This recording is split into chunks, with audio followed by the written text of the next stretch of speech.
Hello, welcome to the Business Renovator. Did you know that one small step can change your life? We're going to explore that today. I was inspired by this video.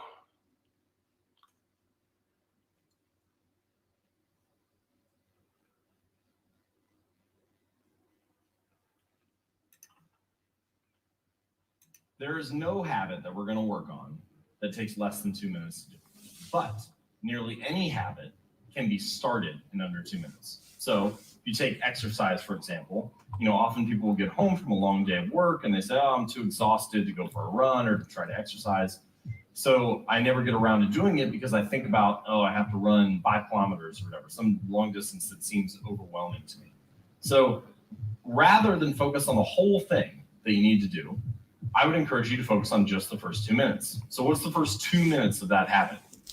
I put my running shoes on, I get out the door, and I lock the door. And if you do just that, it doesn't matter if you take another step. But what you find is that motivation often comes after starting, not before. We often think that motivation is something that we're supposed to have before we do work. But motivation will come as a result of doing some small bit of work. And then we can trust that the rest of the process will flow easily. But the point here is that the motivation needed to complete a habit is at its peak at the beginning of a behavior. The greatest amount of friction for any type of task is in the beginning, is in the starting. So the key idea is make it so easy that you can't say no.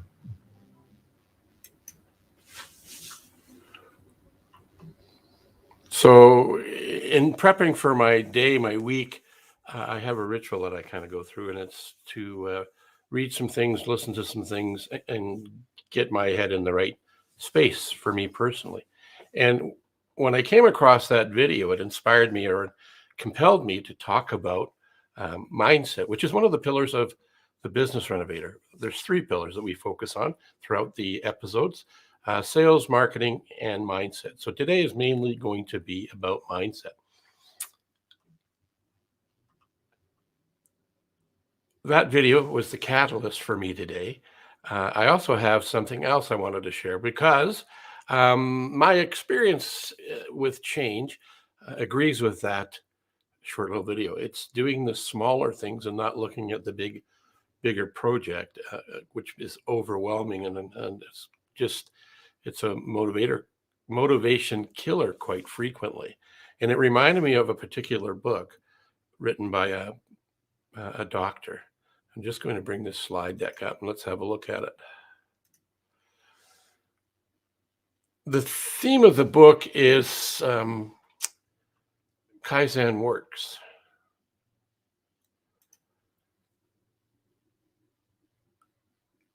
And why it works is it's not making massive changes. It's making small incremental changes on a consistent basis. The little red dot here in this image that you see right here is, let's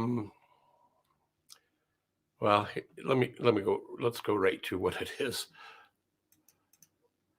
So the book was written by Robert Moyer, PhD, and the One Small Step Can Change Your Life is the title of today's episode. And Kaizen is the way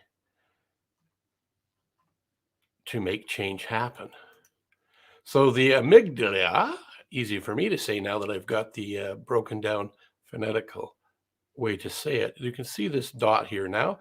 This little grain seed is the thing that creates the flight or fight mechanism in us. So if we're up against something, it's a mechanism to keep us safe, which I guess in the days of saber-toothed tigers was a really big deal. Really important thing to have. And it's still important today. It's just we don't have too many saber-toothed tigers to deal with. So what interested me about this topic today was thinking about my own experience. I used to be a smoker and 2 packs a day smoker. And I haven't smoked now for at least a dozen years. And the change came relatively easy because I didn't wake up my amygdala. I kept below the radar. And that's what Dr. Moyer talks about in his book, The Kaizen Way. What he's talking about there is doing small incremental improvements on a regular basis. I'm going to paraphrase some of the information I got out of the book. And one of the stories I got was people were going to this hospital for obesity, and they were having a difficult time dropping weight. So they go in, surgically remove components so they drop the weight. And what they wanted them to do, though, was to exercise and become healthier, not just through surgery, but through physical exercise. So the doctor knew that if he went and told these people to go on a treadmill and walk or run for 20 minutes, that they wouldn't do it. They would resist it. So what he got them to do was to take a baby step, to do a small activity, a small action. So what he got them to do is asked them, first of all, if they'd ever been on a treadmill. They said no, but they've seen one. He says, great. So let's walk down to the exercise room. And all I want you to do is just stand on the treadmill for 10 minutes. That's all I want you to do. So that was the goal. So they did that. And what they ended up finding was that doing this on a regular basis, I think it was within 3 days, they started actually walking on it. And then they started to pick up the pace. And the magic behind all of that is that if we go back to this image, get back up here.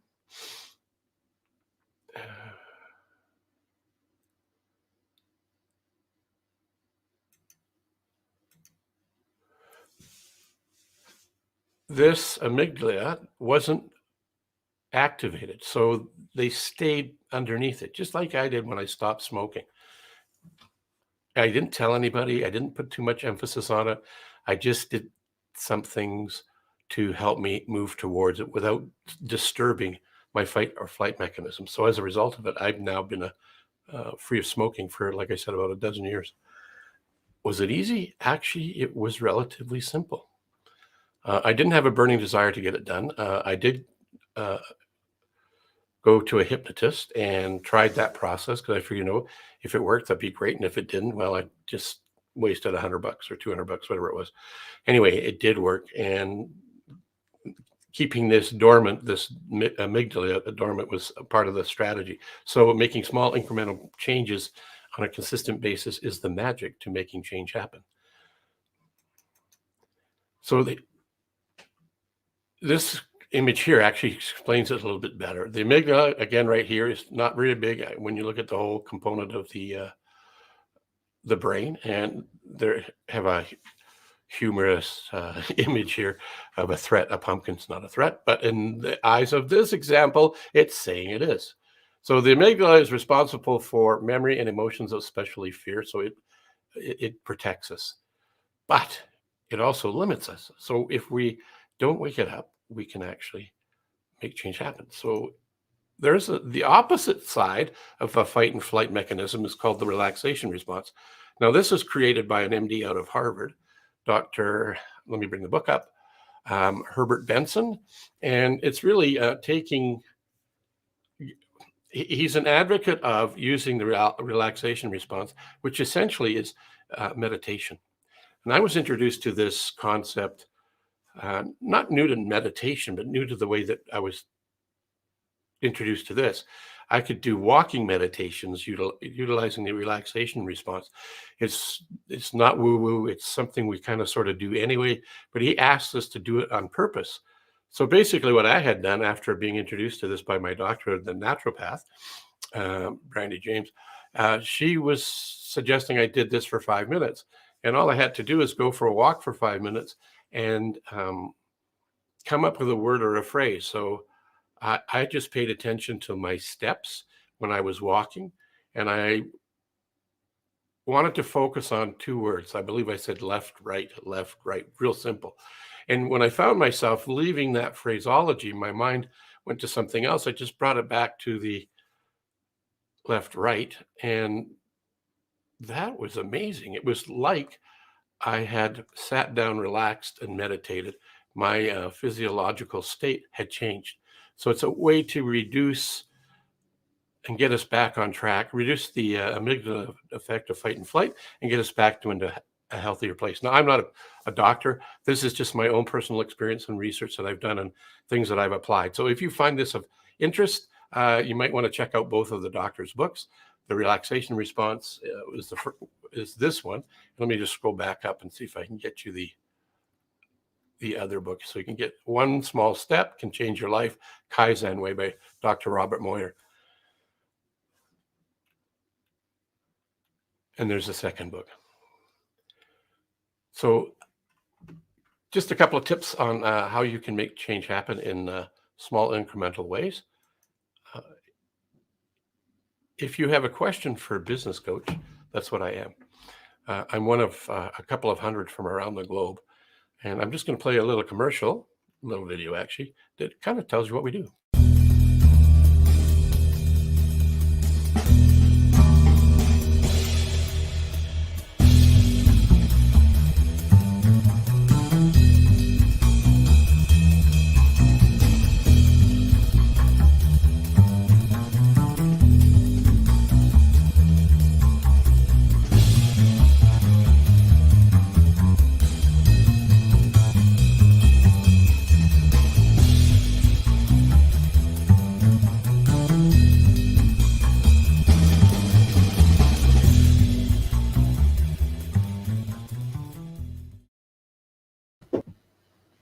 Welcome back. So I'm one of 200 business coaches with focal point around the globe. If you have a question for a business coach, maybe it's around time, team, money, or exit strategy / futures, by all means, reach out to us. Mine is easy to find me, phil@coachphil.ca.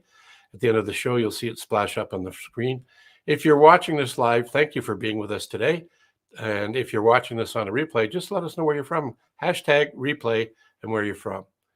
And if you know somebody, maybe it's yourself or somebody with an organization, maybe your company, maybe it's an entrepreneur or a mindset expert that you believe would benefit the world by sharing their story, their message, and their information,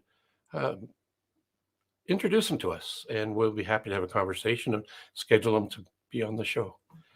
I'm Coach Phil. As you can see, have a wonderful day, and it's spelt this way. Let me just show you. With a big U, because you truly are wonderful. I get shit done, I have fun, it's my time and I'm the one. I'm breaking through.